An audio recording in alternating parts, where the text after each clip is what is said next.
Dr. Egan is the director of the Smucker Art Gallery at Gettysburg College and has been curating exhibitions of contemporary and historical art since 2007. She teaches courses at Gettysburg College on contemporary art and the history and theory of photography and art and public policy. Dr. Egan is the co-editor, of course, of Across the West and Towards the North, Norwegian and American Landscape Photography, and the co-curator of this exhibition. And let's please give Dr. Egan a warm welcome.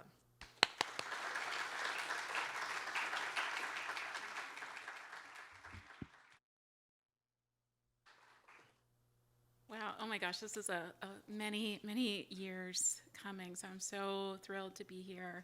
Good morning, and thank you so much, Jana, for such a wonderful and warm welcome and introduction to the entire exhibition. So happy to be here at BYU and to see the beautiful exhibition and to see all of you here today. I have many, many thanks to offer as well. But first, I just want to start because this exhibition and the symposium is tied to an understanding of place, again, as Jana mentioned, this is the particular place that we're in. Also, how I want to acknowledge how the indigenous peoples have been dislocated, mistreated, and misunderstood in both Norway and the United States.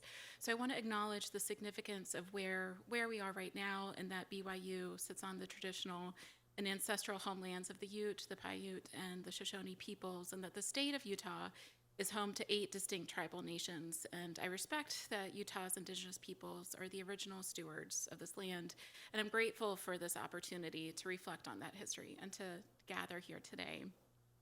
So this project, both the exhibition and the corresponding book, as well as this amazing symposium, as Jana mentioned, is the result of much collaboration and enthusiasm, trust, and hard work among a number of people and institutions. I could probably spend the entirety of my allotted time this morning listing them, but I just want to briefly thank a few. First, of course, Ron Parashow, who has generously shared not only his collection, but his expertise. Many thanks to the University of Bergen Library staff for their unwavering support at all stages of the exhibition. We want to thank all of the venues that we've been working on with this traveling exhibition, but especially now, of course, the BYU Museum staff, Jana, Philip, Kenneth, Trevor, John, Jeff, Allison, Anna, Tiffany, Riley. Again, everyone here has been so remarkable, and obviously thank you to the Scandinavian Studies Department. We have received grants from the Wyeth Foundation for American Art, the Frit Ord Foundation, the U.S. Embassy in Oslo, and the American Scandinavian Foundation. And I want to say special thanks to Hannah and the University of Utah Press for publishing the book. We've received some financial support from Geofocus Engineers, the University of Bergen, and of course Gettysburg. And finally, thank you all for being here, and also to my fellow presenters.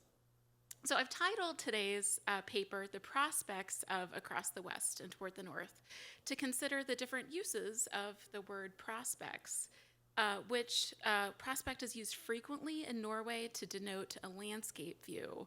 So for instance, seen here on the right is the Norske Prospekter, or Norwegian Prospects, which is a sales catalog of landscape photographs by Axel Lindahl, who is one of the photographers included in the exhibition. And on the left, we can see an American stereoscopic company offered what they titled a magnificent prospect of the Stalheim Hotel in Norway. And of course, I can't help but think of the kinds of prospecting that drove Western expansion and immigration, particularly the search for potential timber or mineral wealth. And as seen as in this photograph, in the center of Gold Hill, Nevada, where a major deposit of gold and silver ore was mined. And this is photographed by Timothy O'Sullivan for the King Survey. So this elastic reading of prospects, at once as photographic landscape views, as mining claims, as well as the optimism that drove photographers, scientists, railroad developers, immigrants, and tourists, both across the West and toward the North, seems to describe broadly almost all of the works on display in this exhibition. So during this period that is covered in the exhibition from about the late 1860s into the first years of the 20th century in both Norway and the US, the railways expanded, natural resources were exploited, and eager prospectors sought new opportunities. A significant consequence of this expansion was the forced and often fatal displacement of indigenous peoples. In terms of the prospects for the exhibition, my fearless co-curator, Marta Tones Bjallestad, and I considered how these issues of opportunism intersect. And as we made the prospectus for the exhibition, we talked at length about what the valuable prospects might be for making this comparison between Norwegian and American landscape photography. So this morning, I will first briefly explain how and why we initiated the project. I'll then give a very general overview of the exhibition, touching on a few themes that my fellow presenters will be discussing in much more depth. And then finally, I'll conclude by mentioning just briefly the relevance of these photographs for the prospects of our current environment. So after writing my dissertation years ago on Edward S. Curtis, who photographed indigenous peoples in North America in the early 20th century, I was in Norway participating in an artists and writers residency when I came across an exhibition in the window of the University of Bergen Library that featured work by Norwegian photographers Sofus Tramholt and Knut Knudsen.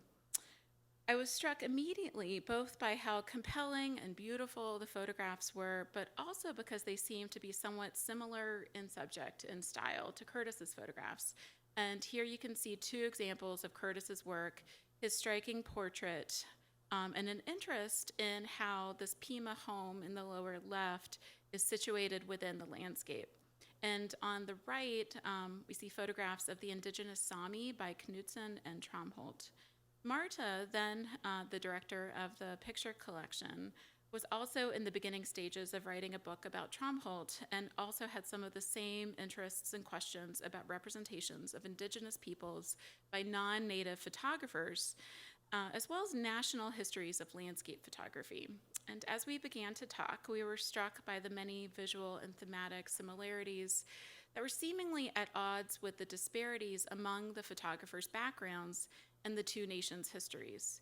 But we nonetheless were intrigued by how a transnational comparison and what our own cross-cultural partnership could reveal in terms of new approaches to photographs and photographers that seemed fixed in each country's sense of its own national identity. And although neither Curtis nor Tramholt are included in the final project, they were a critical starting point for our collaboration. Because of these photographers, Marta and I started this project with a particular concern about the representation of indigenous peoples in the US and Norway. For those of us who are less familiar with the indigenous Sami people, they traditionally live in the Sápmi region, or the northern parts of Norway, Sweden, Finland, and Russia. Historically, the reindeer herding Sami have been subject to a number of changes to the national borders, and the different nations had varying laws and policies concerning land ownership and language. However, they experienced nothing comparable to the extermination and systematic removal of indigenous peoples from their native lands that occurred in the US. I want to reiterate that the histories of indigenous peoples in Norway and the US are not easily analogous. And we acknowledge that our study does not provide the important perspective of the Samis or Native Americans' experiences with these cultural encounters, but the photographs we include nonetheless attest to the presence and representations of indigenous cultures and inhabited landscapes of the period. When we started the project, Marta and I quickly realized that we wanted to expand beyond our individual areas of expertise and look at the broader histories in each country. So we invited a few experts to join us. They were Trond Bjorli and Torjald Gasvik in Norway, and Americans James Swenson, Elizabeth Hutchinson, and Ron Parashow. We gathered in Norway a few summers ago to look at the collections in Bergen and Oslo. And it was this coming together, including taking an epic railroad trip across Norway, that cemented the thesis for the exhibition and the structure of the book. And today is the first time since that we've been able to almost all be together again. Our exhibition is loosely organized around 6 thematic sections that you'll see in the galleries. Marta and I sought to find not only shared motifs between the works in Ron's collection and the extensive archive at the University of Bergen and from the Norwegian Museum of Cultural History, but also to consider how their frequently shared motifs reveal shared aesthetic concerns and also transnational responses to technological change and the exploitation of the environment. The comparison between these two countries is not arbitrary, as we discovered many specific connections related to migration and travel. In many cases, seen alongside each other, some of the views of sublime mountains and intriguing geological phenomena, such as glaciers and geysers, as well as railroad tracks, roads, and bridges, and seemingly inaccessible terrain in the western United States and Norway are nearly identical. Although the differences in the country's particular politics, histories, geographies, and approaches to industrial development are many, we saw interesting areas of overlap. Particularly, we were struck by how the photographers chose to frame vast wildernesses and the subsequent way these views were made meaningful to wide audiences, including tourists, visitors to World's Fairs, scientists, politicians, artists, and immigrants. We started with a sense that there clearly were aesthetic similarities among the photographs. But when we came across these 3 railway views, this comparison seemed too extraordinary to ignore. Norway's system of railways is very different from the sprawling miles of track in the United States. The photographers nonetheless evoked a similar frontier sensibility. On the left, William Henry Jackson's petrified fish cut illustrates the railway track making its way through a large rocky embankment.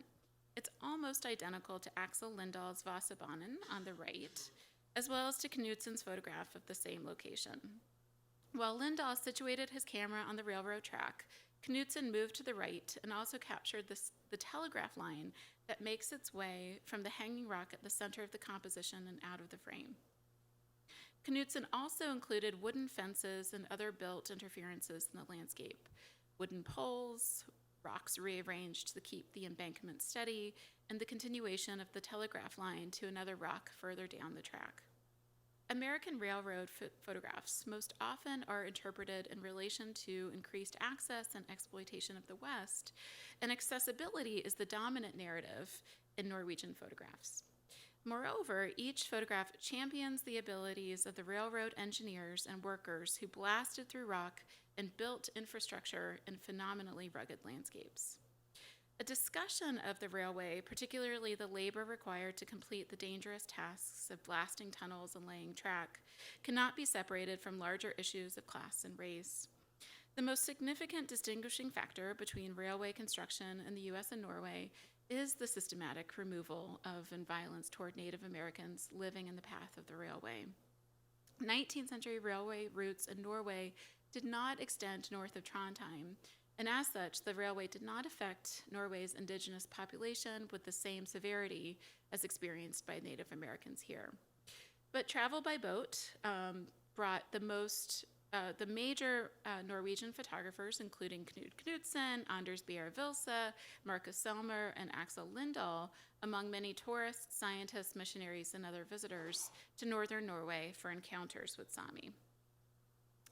The railroad nonetheless affected other populations in Norway, and tax increases in the 1860s to support the building of new roads and railways impacted many rural Norwegians. This new financial strain contributed, among other economic reasons, toward Norwegian emigration to America. Upon their arrival to the U.S., many immigrants found work on the railway. For instance, when Norwegian Anders Bjerre Vilse realized he could not secure a good railway job in Norway, he decided in 1884 to emigrate to the U.S. He first took up photography in service of his work as a railroad engineer for the Great Northern Railway. He bought his first photographic apparatus, in his own words, quote, mainly for taking photographs of the drawings which would be more practical to take to work when they were reduced in size. I did not dream at that time that this would lead to me procuring my livelihood later, end quote. He spent 16 years living in the United States, where he opened a professional photographic studio in Seattle and also served as a photographer for expeditions near Yellowstone. Because of his work both on the railway for geological expeditions and as well as his remarkable landscape photographs of both Yellowstone and Mount Rainier, which he would later use to argue for the creation of a comparable national park system in Norway, Vilsa perhaps best exemplifies our cross-cultural, transnational comparison. At the urging, though, of his Norwegian wife, Vilsa moved back to Oslo in 1900, where he then became one of the best known and most prolific Norwegian photographers into the 20th century. We had the remarkable privilege of working with curator and photo historian Trond Bjorli on this project, who was the preeminent scholar on Vilsa and who sadly passed away last summer. And so I'm both heartened and excited to see Leslie Anderson, who will be sharing her work on Vilsa with us later today. The majority of the railroad workers in the U.S. were not as fortunate as Vilsa. Chinese and Irish immigrants who labored on the Central Pacific Railroad and the Union Pacific Railroad, respectively, were paid very little for exceedingly dangerous and suffered overwhelming fatalities.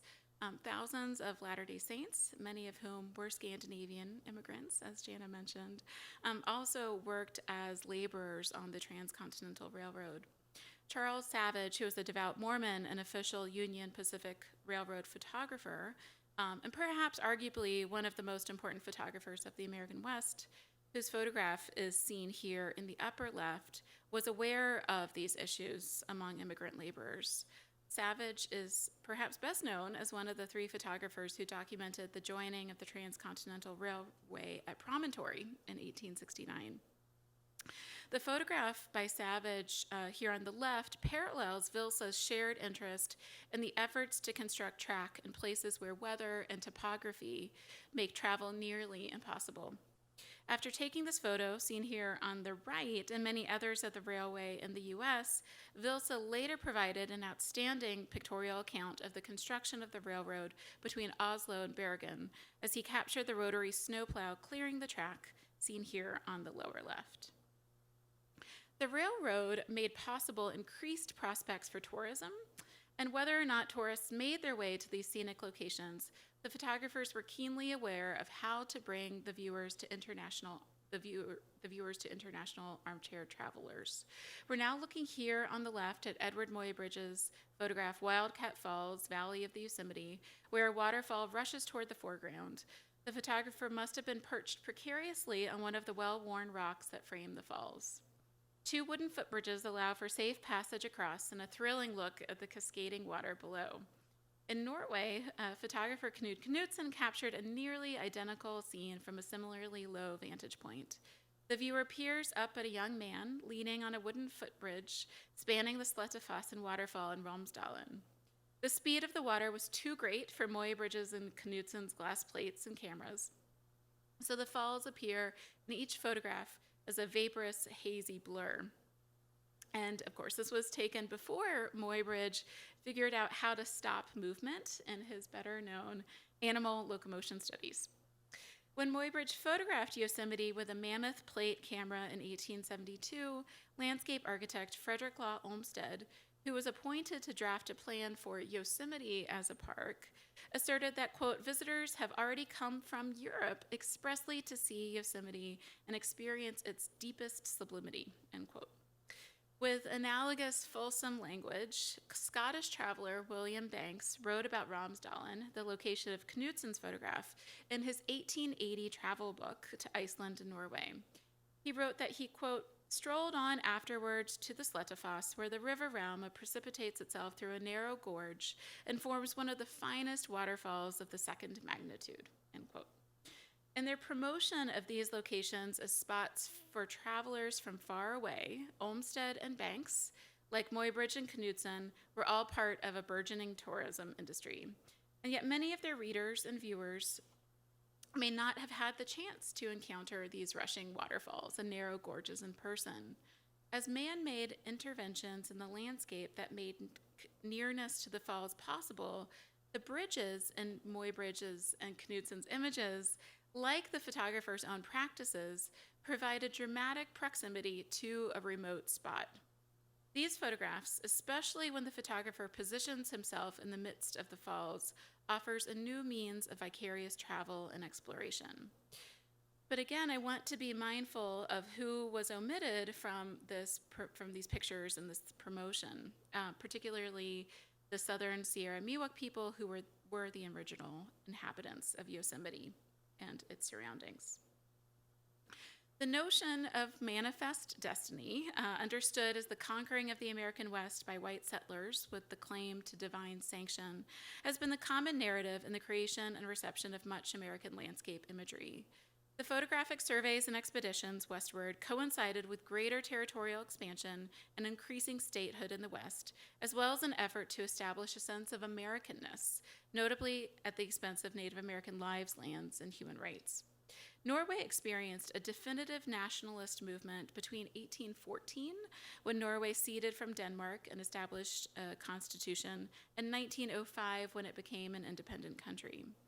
In the wake of this burgeoning nationalism, Romantic landscape painting came to symbolize the sense of identity in Norway. Norwegian Romantic landscape painter Johan Christian Dahl is considered the father of Norwegian painting, and Adolf Tiedemann and Hans Gude, who followed Dahl, are also credited with establishing the aesthetic language for Norwegian Romantic painting.